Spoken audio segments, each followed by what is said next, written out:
Hello, dear listener, and welcome to another episode of Honourable Mentions. Hello, Neil. How are you? Hello, Stevie. All right, thank you very much. Do you mind if I call you Neil? Neil? Help yourself. You dip No. your bread in gravy. You dip your bread in gravy, son. Get on with it. Would you rather I called you Neil, or would you rather I called you Duško? Ooh, quite like Duško, but I think everyone knows me as Neil, so keep it as Neil. Hello, Neil. Yeah. We'll stay with that, shall we? The reason I raised Duško, to give you the opportunity, is because that is the main person we are going to be following today in Honourable Mentions. And, listener, you may already know, because you've got them written down on your calendar, that this is the 7th episode of Honourable Mentions. And, therefore, we have tried to link in something, as a clue for you at the very beginning, link in something with the number 7. Ooh. And a gentleman by the name of Duško. Duško. Well, are you sitting comfortably? Yes, thank you. Are you sitting comfortably, listener? I think do he hope is. so. Or she the is. listener, Or yes, don't be presumptuous, Neil. them is. The listener could be on their commute. They could be having a poo. They could be laying in bed. They could be sitting on a comfortable sofa. We just don't know. No, exactly. They could be fighting off a wombat.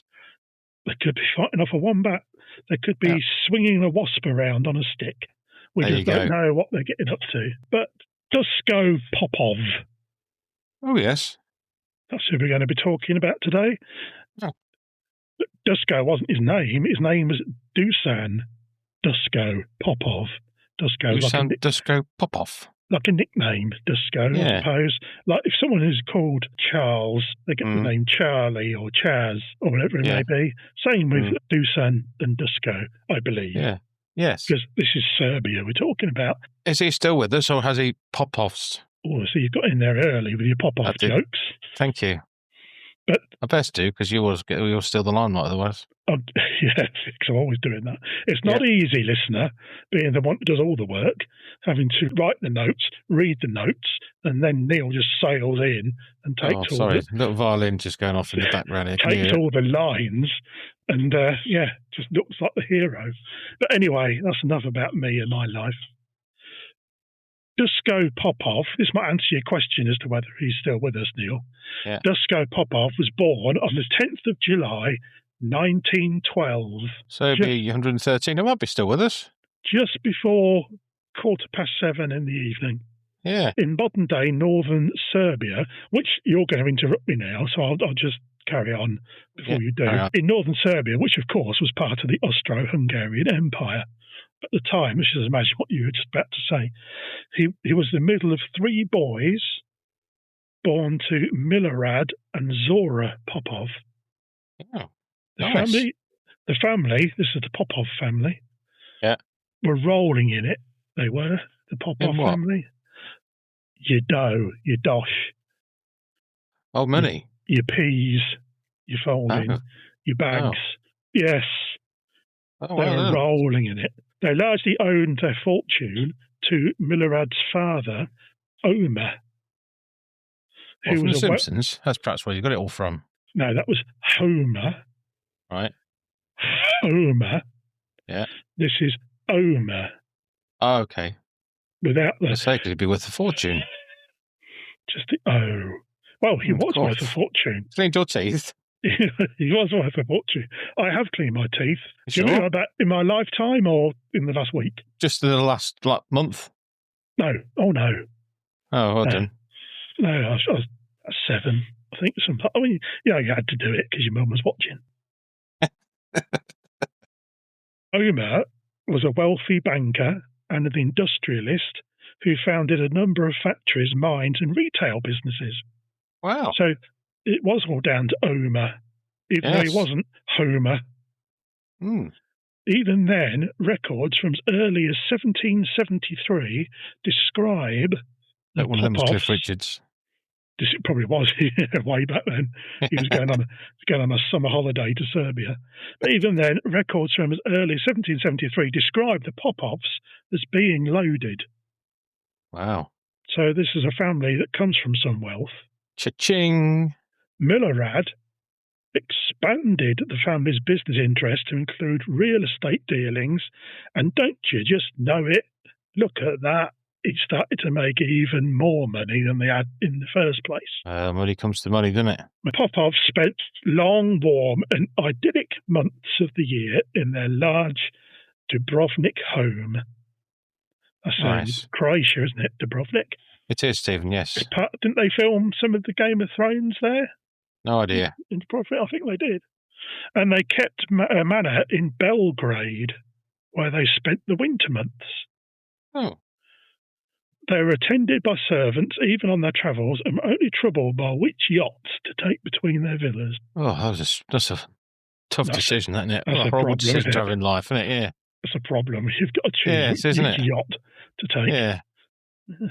However, what terrible bloody stress they must have. However, by the time Duško was 6, in the year 1918, the once mighty Austro-Hungarian Empire had crumbled.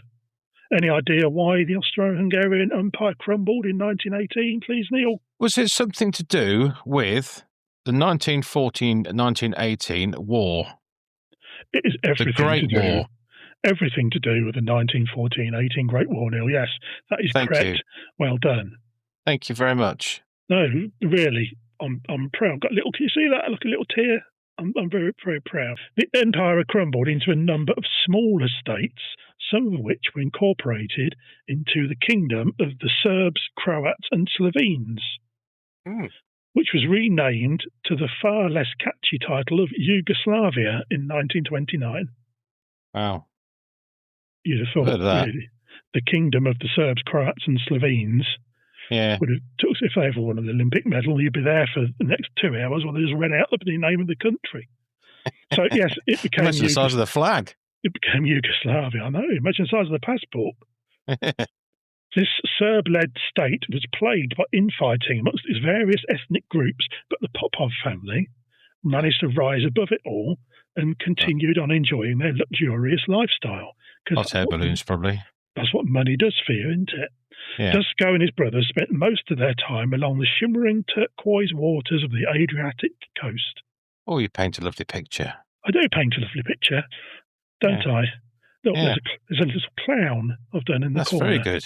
I love what you do with crayons. Do you like it? Yeah.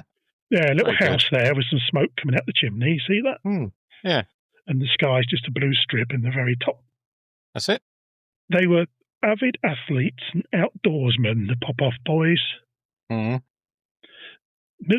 Popov built his sons their own large villa by the sea for their exclusive use. Nice. So you can imagine what that was like with three lads in it. 3 lads in it. That was Lots of lads, fridge full of Stella, that sort of thing. Yeah, ultimate bachelor pad. Yeah. That was. But he was also a bit of a stickler, as Milorad. He built them with their own massive house to live in. But he was also insistent that they each had the best education his money could buy. And before he even became a teenager, Duško was already fluent in Italian, German, and French, as well, of course, as his native Serbian. I can relate to that. Well, you are fluent in several languages, aren't you, Neil? Yes, I am, yeah. How's your Serbian? Very good, thank you. See? Oh, sorry, I wasn't relating to fluency in the language. I was just asking, how's your Serbian? Is he still locked in your cellar? Yeah, it's still down there. Between the ages of 12 and 16, Duško went to school in Paris. In Paris. Bonjour. See? Bonjour. At the age of 17, he was sent to Ewell Castle, which is a prestigious school in Surrey, England. I was about to say that's in England. And he was expelled after just 4 months. Ugh, God, what for? Smoking? No, because one of the teachers there, even though he was 17 himself, one of the teachers there decided they were going to give him the cane, and he thought, I'm not having that. So he snatched the cane off the teacher and snapped it in two before he could be beaten with it. And for that, he was expelled. Oh. Bit of a rebellion then. By 18, he was back in Serbia and enrolled to study a degree in law at the University of Belgrade. Now, over the next 4 years, he became a regular in the city's cafes, clubs, and bars. Okay. But Duško Popov wasn't just an everyday law student. Really? He's now grown into a handsome, erudite, well-groomed, green-eyed, walking, talking sex magnet, attracting the gaze of everyone in the room. Yeah, I can relate to that as well. Can you? Yeah. When everyone gazes at me when I walk into a room. But then sometimes I never check my flies at it. I was going to say, that's probably because your flies aren't done. Yeah. And you've got gravy down your front. But yeah, old Duško Popov was well turned out, well dressed, extremely handsome, able to converse on many different subjects. He had the kind of reputation that preceded him, whispered with a mix of awe and envy. He was, Neil. Yeah. He was a true ladies' man. Was he? He was. That's why I said it. Oh, well done. By 1934, Duško traded Belgrade for Germany. Ugh. Why? He went to Freiburg in Germany to study for a doctorate in law. Ooh. So he was continuing, wasn't he? His education there. Was. Very much so. He chose to go to Germany for the geography and for the language, because he could speak fluent German. We've already established this. So You've been paying attention, Neil? Jawohl. So you know that he speaks fluent German, so why are you questioning it? I am not questioning it, see? Fluent German, was that? Oh, yeah. But he chose it for the geography and the language and not the politics. No. Which turned out to be a fatal oversight. For young fatal oversight? Duško Popov. Oh. In some ways. Germany had been a place of order and beer halls. And who? Beer halls. Like nowadays. Beer, as in the alcoholic pubs beverage, then, really?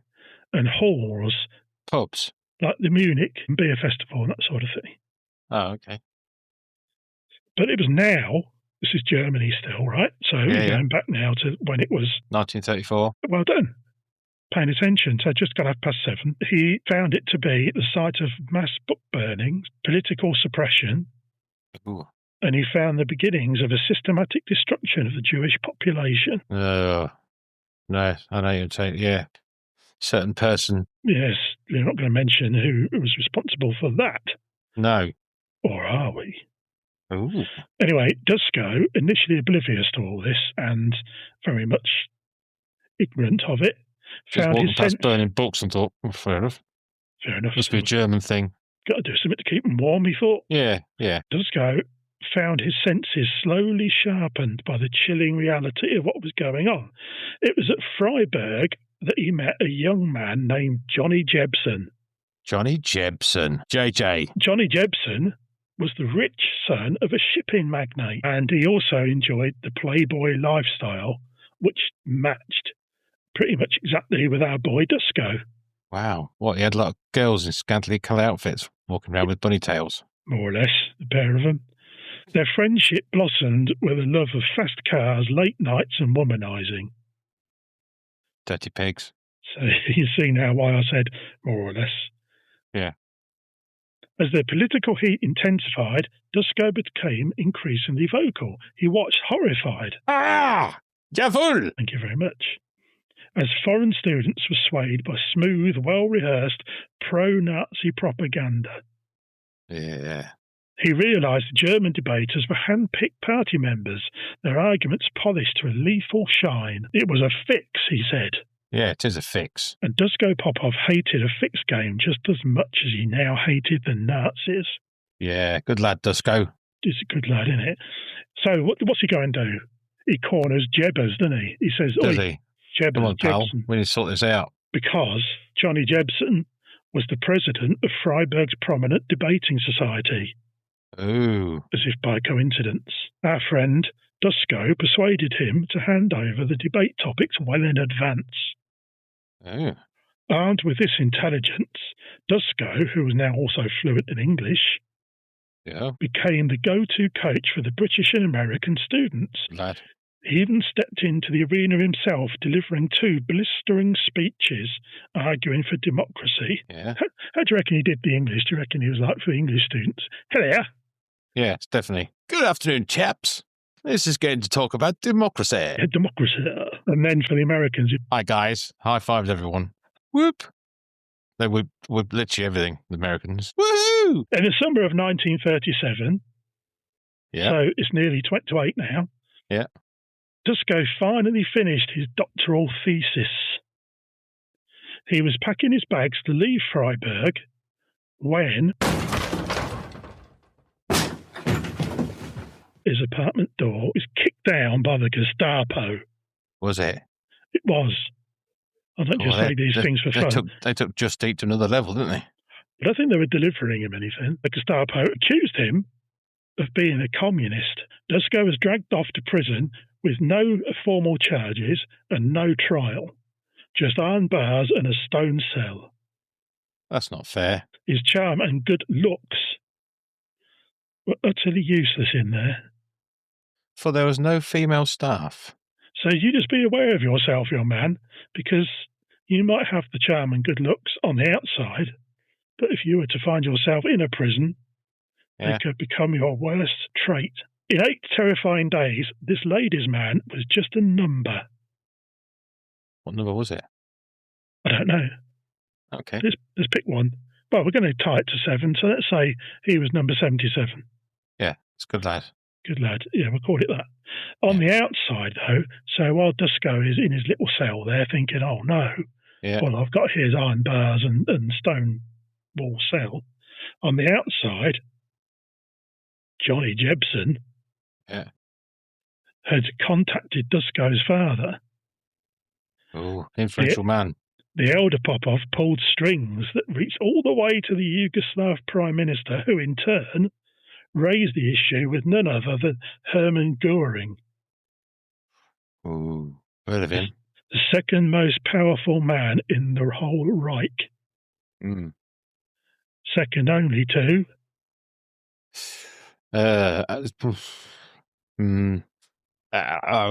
Adolf Hitler.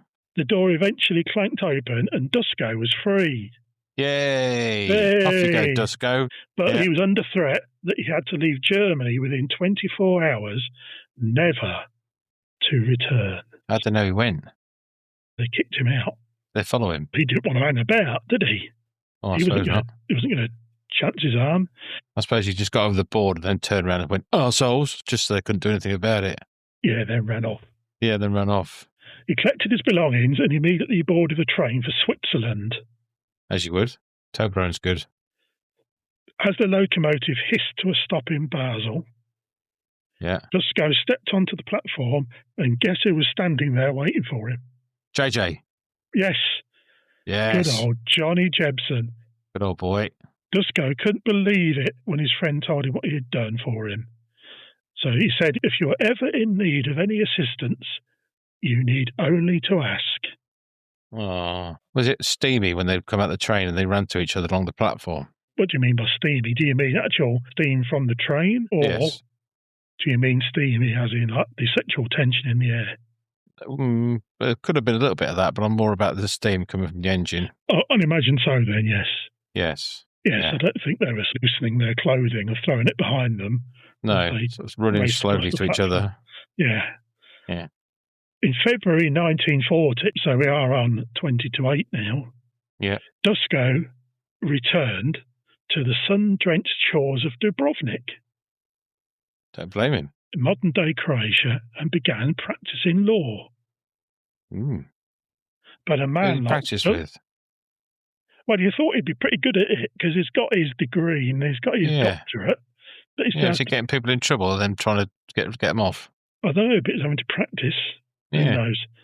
But a man like Duško Popov doesn't outrun destiny, Neil. No. A bit like yourself. Yeah. Face up to it. Get on with it. Yeah, well, he doesn't outrun destiny because it was his destiny that we're going to talk about. Okay. You can't outrun destiny because you just can't run. So that's it. Well, there is that. In February 1940, so 20 to 8, the sheltered routine of his law practice was shattered by a cryptic message. Crosswords. Johnny Jebsen needed to meet him at the Hotel Serbian King in Belgrade.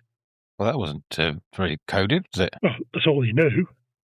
He didn't know anymore. But he didn't sort of put it in a code just to work it out. It was literally told everyone. If like the postman read it, it'd be like, oh, I know where he's going now. Well, he phoned him. Oh, right. Duško Popov told his colleagues that he needed to pop off. Yeah. See what I did? Yeah. Yeah, it doesn't happen by accident. This is gold. And travelled to Belgrade. There he found his old friend transformed. Ooh. Optimus Prime. He was now a lorry. Yeah, he walked past him probably, and then he turned back into a person. He's like, "Oh, you buggy, you! Oh, you're a one." That was a good one. Well done. But old Johnny, the reckless, high-spirited young man, was now a chain-smoking, hand-shaking, nervous wreck. He was managing his family's shipping empire and said he desperately needed a Yugoslav shipping license to dodge the tightening Allied naval blockade near the crucial port of Trieste. Duško, bound by that old debt, agreed to help him get one. Yeah. But JJ had a far more explosive confession. He hadn't just joined the family business, he said. He'd also joined the German military intelligence service, the Abwehr. They won the Eurovision Song Contest, didn't they? Yeah. Yeah, they did. He was in that, was he? They were in there. He was the bearded one. At least played the keyboards. Oh, okay. I thought everyone knew that. No. Oh, okay. Johnny Jebsen, the anti-Nazi rabble-rouser, was now an operative, a forscher, or researcher. But you know that because you speak fluent German. Yeah. Jebsen claimed it was a necessary evil, a way to use his business trips as a cover to avoid the ultimate horror, which would have been otherwise a conscription into the German army. Mm. His confession was shocking.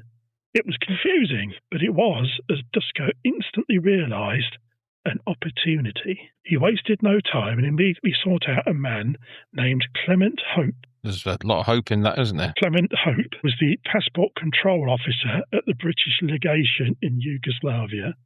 Okay. And was probably thinking his life was so much easier now because he was only doing passport control for Yugoslavia. Yeah. Not that great big... Not that big country thing at the end of it, yeah. Yeah. But the passport control officer at the British legation in Yugoslavia was the known doorway to an organisation you may have heard of. Go on. MI6. Yes, I've heard of those. You've heard of MI6? Yeah. Because... I've done a bit of work for them in the past. Oh, you're not supposed to say that out loud. Oh, sorry. Damn. Okay. They are your espionagers. Yes, they are, aren't they? Your spies. Yes. Good old Clement Hope didn't hesitate. He saw the playboy, the traveller, the well-connected lawyer, and the perfect instrument for the secret war. Duško Popov was instantly recruited as a double agent, with Jebsen prepared to make the necessary introductions in Berlin. Together, they would siphon German secrets back to the British.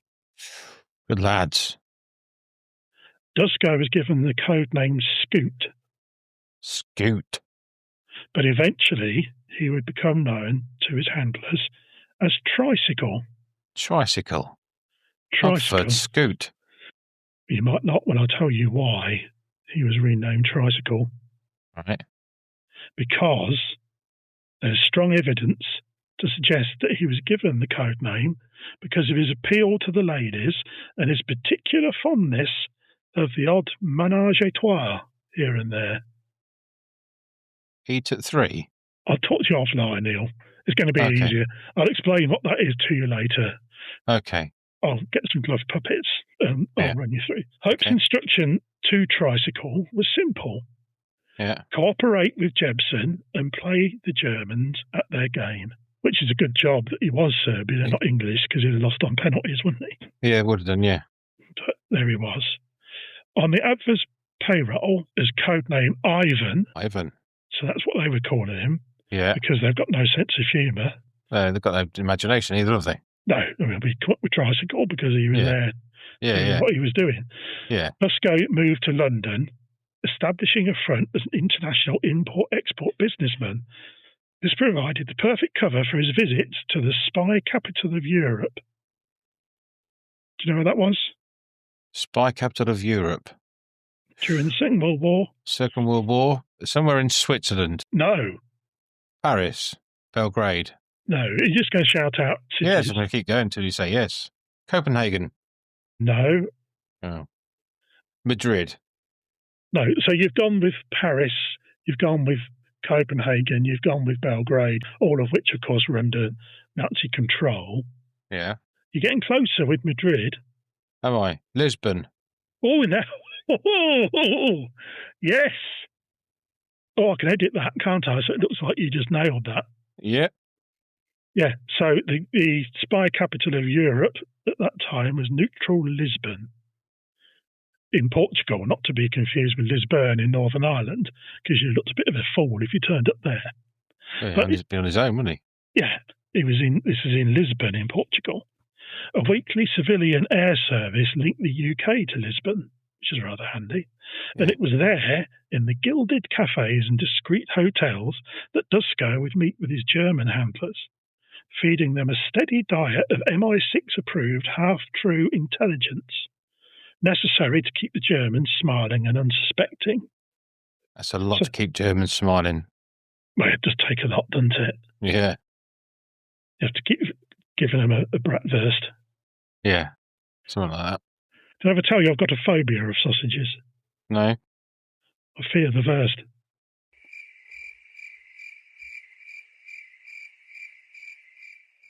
That was worth it, wasn't it? For his services, Duško was exceptionally well paid by both sides.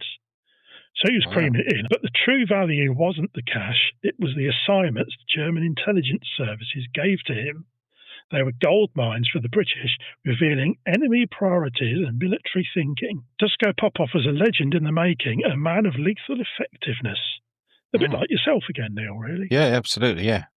From London to Lisbon, he was famous for his playboy lifestyle, exquisite tastes, green-eyed charm, and his casual excess, all while carrying out the most perilous missions of wartime espionage. Well done. He's a dude, isn't he? Yeah, he's a dude. The Germans invaded Belgrade in Yugoslavia in April 1941 and quickly took the Popov family hostage. What? In doing so, they believed they well and truly owned their most valuable asset. But the British knew he was simply priceless. Yes. And both sides knew it was all propped up by Johnny Jebsen, just a little Forscher. Yeah, little Forscher. Yeah. Free of suspicion, or so he thought. Ooh, this is getting good. In 1941, Duško Popov had just delivered his most vital piece of intelligence of the war to date, gift-wrapped and presented to the US Navy. Oh, like a little bow on it or something? Yeah, more or less. Nice. The Germans, through Jebsen, had ordered Duško to travel to Hawaii and procure detailed schematics of a naval base by the name of Pearl Harbor. Ooh. It was the kind of surgical precision that could only lead for a devastating air attack. Duško made contact with the FBI, laying the entire plan bare. With his suave, unflappable manner, he explained to the Americans how the Japanese were planning to strike Pearl Harbor, and he even gave them a date of August the 12th, 1941. Wow. But he could have put some clothes on when he did it. Yeah, I meant laid the entire plan bare. Oh, okay. Not himself. He didn't get naked. Oh, that's fair enough. He might have done if he wasn't getting their attention. Well, exactly. Yeah. Start doing a helicopter impression in front of the window or something. A meat swing. But, you still there, Neil? I'm just about, yes. Hello, Neil. Hello. But the immediate threat wasn't coming from the air. The immediate threat was sitting behind a mahogany desk in Washington. Huh? You ever heard of a man by the name of J. Edgar Hoover? Yes, I do, yes. He was director and founder of the FBI.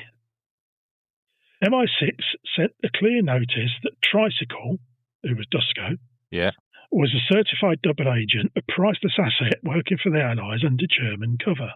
Yeah. But J. Edgar Hoover didn't care for British assurances.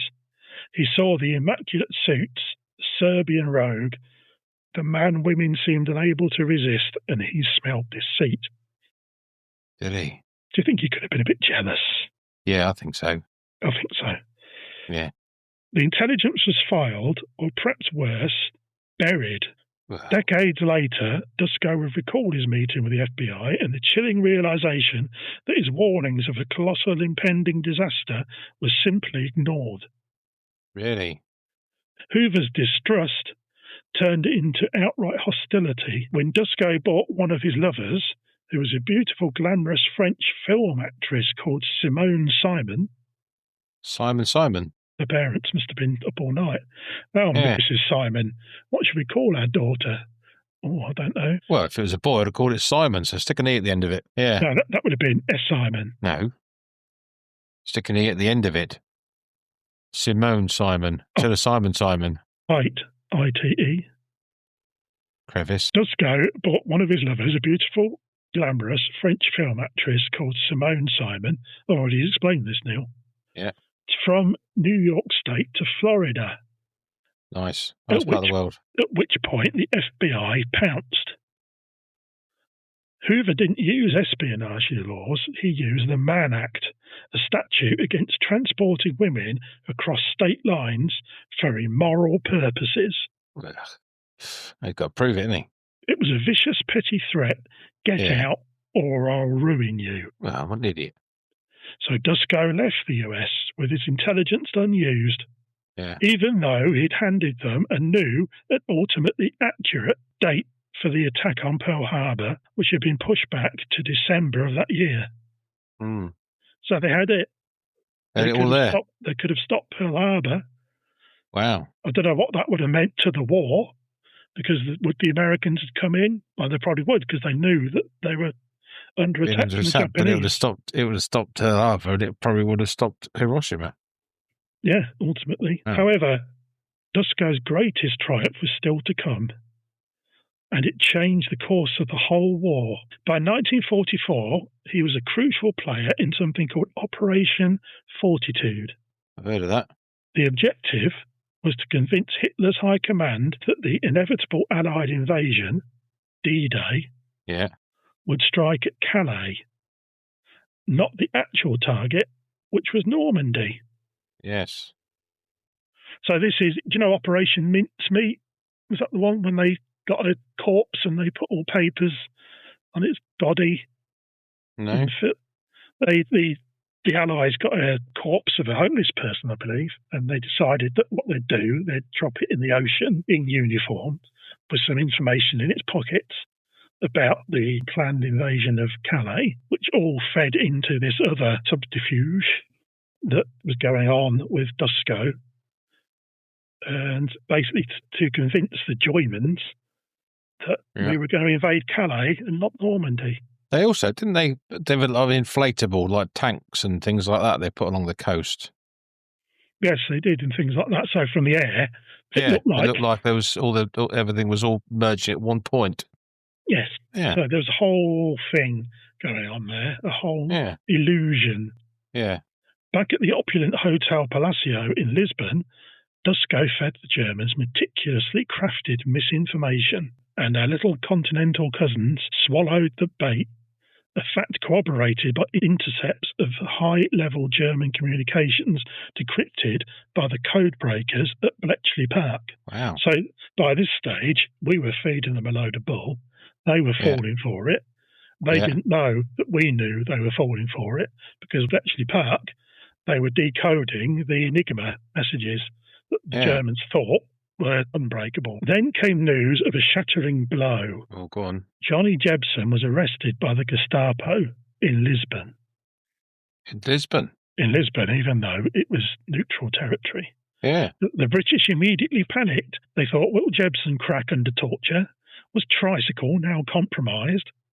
All vital intelligence to Duško ceased, and he was placed on ice, an asset too hot to touch. Ooh. So all of a sudden, he was just frozen out of everything. Yeah. But German intelligence still believed in their man, and MI6 quickly realised the game was on. Yeah. Operation Fortitude worked like a dream.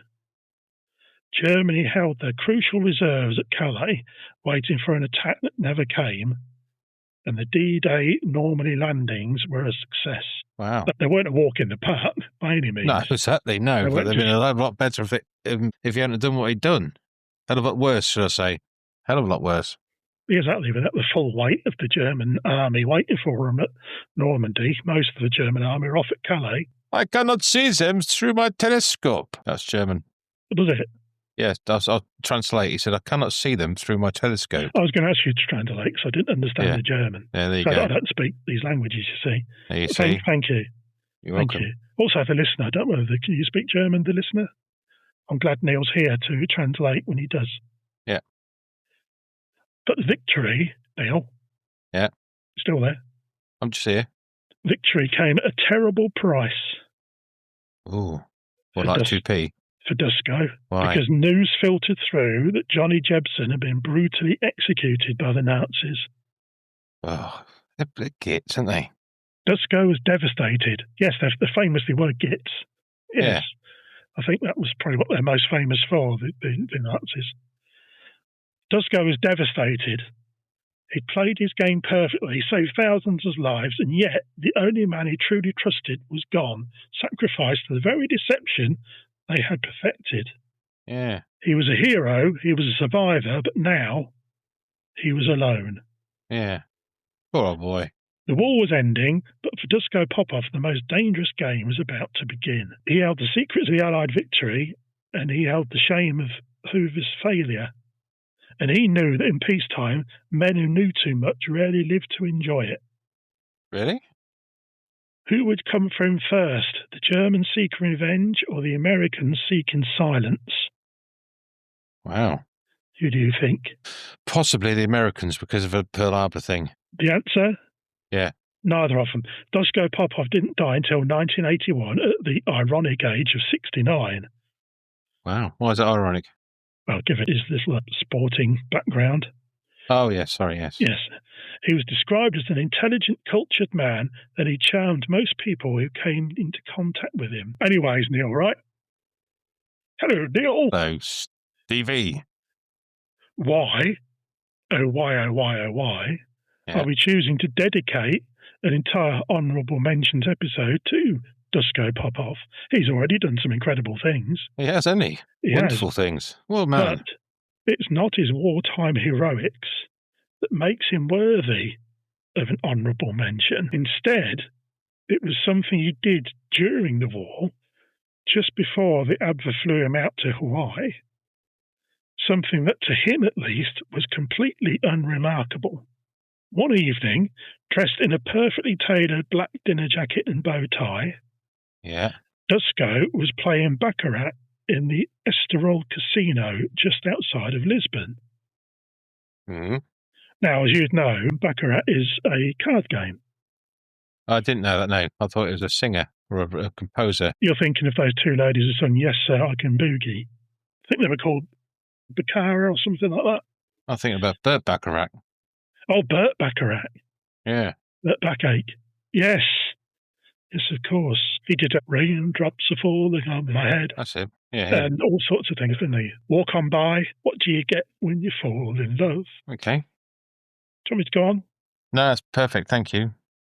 I'm nearly asleep now. So, one evening, dressed in a perfectly tailored black dinner jacket and bow tie, Duško was playing baccarat in the Estoril Casino just outside of Lisbon. Yeah. The game was heading to a conclusion, and Duško, already drawing a lot of attention because he was Duško, made an extravagant bet to either lose a small fortune or destroy his Nazi opponent. Okay. The room gasped. Duško Popov remained unflustered. Yeah. The cards were turned. Yeah. And Duško had won. Wow. The calmest man in the whole casino. Because he knew what he had. Dankoft, said the German. Did they? I should imagine. That's my Germanist. That's very good. Yeah, I thought so. For him, like I say, this was nothing special. This is the sort of thing Duško did most of the time, just to kill a few hours in the evening. Yeah. But for a British intelligence officer looking on, a seed of an idea began to form in his mind. Okay. That officer was Commander Ian Fleming. Oh. And the seed of an idea eventually blossomed into the world's most famous secret agent. Inspector Gadget? Yes. Wow. Oh, no, sorry. 007. That's right. Oh, sorry. 007 himself. James Bond. James Bond. Wow. Dangling, dang, dang, dang, dang, dangling, dang, dang, dang, dang, dangling, dang, dang, dang, that sort of stuff. Yeah. Wow. Fleming knew Duško Popov well and was involved in setting up some of the espionage operations he carried out. He admired Duško's lifestyle, his way with people, especially women. Yeah. And his cleaning out of Nazi agents at the gambling tables in neutral Portugal. Wow. The high-stakes baccarat game is most likely to have formed the basis of Casino Royale, his debut James Bond novel. Nick. However, it's recognised there is no one source of inspiration for Bond. Okay. Fleming drew on several characters, his own imagination, and even some of his own exploits. But the suave, sophisticated, immaculately dressed, good-looking lover of the finer things in life, secret agent Duško Popov, is certainly a large part of the man we see on the screen, a real-life James Bond. Wowee. And this, listener, if you're still there, and you are paying attention, and for you as well, Neil. Hello, Neil. Hello, Stephen. And for you there, Neil, I said at the start, didn't I? This is episode 7, and we'll try and do something that links into episode 7. Yes. And I've come up with 007. Well done. It's almost like this stuff happens by accident, but it doesn't. There's a lot of hard work under the surface. Oh, I can give on about it. So there you go. The real inspiration for James Bond was a Serbian by the name of Duško Popov. And he did all that through the war as well? Yeah. Wow. What a man. What a fella. Good looking, suave, sophisticated. Yeah, I can relate to all that. Finer things in life. He liked fast cars. He knew all his wines and his whiskies and all that sort of stuff. But Duško did say that one thing that he doesn't agree that he was anything like for the James Bond inspiration was he believed James Bond was an alcoholic if he was a real person. If he was a real person. Duško said if you drunk that much, you wouldn't be an effective spy because you'd be falling over yourself. Yeah, well, if you're trying to be suave and sophisticated, you can't. Well, as we said earlier, of course, you walking into a cafe or a restaurant and attracting everyone's gaze because your flies are undone, you've got gravy down your shirt and your shirt's untucked. James Bond probably wouldn't sell so much of us like that, would it? No, people wouldn't be queuing around the corner in the cinemas. Well, that's enough of our goings on, dear listener. Thank you for joining us yet again. Next week, we'll be bringing you a brand new episode as we approach the period we call Christmas. Ho, ho, ho. Until then, do have yourselves a good week and listen to Honourable Mentions. Bye. Bye-bye. Ding, ding, ding, ding, ding, ding, ding. Is that it? Ding, ding, ding.